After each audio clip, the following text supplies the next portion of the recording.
Have friends who do not celebrate Christmas because they say December 25th is really a pagan holiday.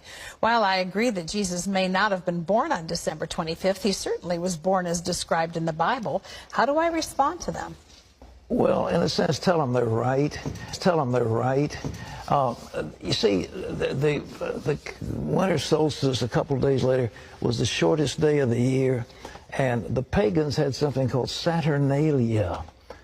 And it was a time of lawlessness because all the laws were suspended, and people, a bunch of singers who actually wandered the streets naked singing, and then they had orgies.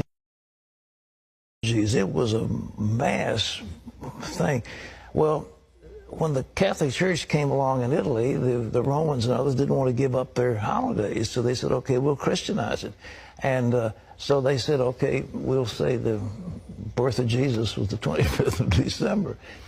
And then there was a monk who began to add it up. You see, if you read in Luke, it says there's a census taken when Quirinius was governor and so forth and so on.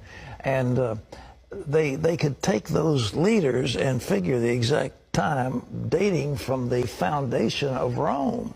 And that's when the dates were established. And so they get pretty close to the date.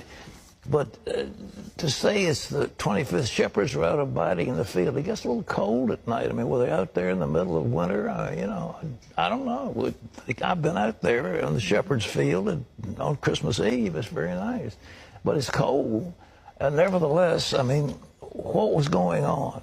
So all this business about mistletoe, pagan. Christmas trees, pagan. Giving out gifts, pagan. Every bit of it is pagan. Every single bit of it is pagan. We've Christianized it all. And so that's good. And so we have time. We celebrate for Jesus.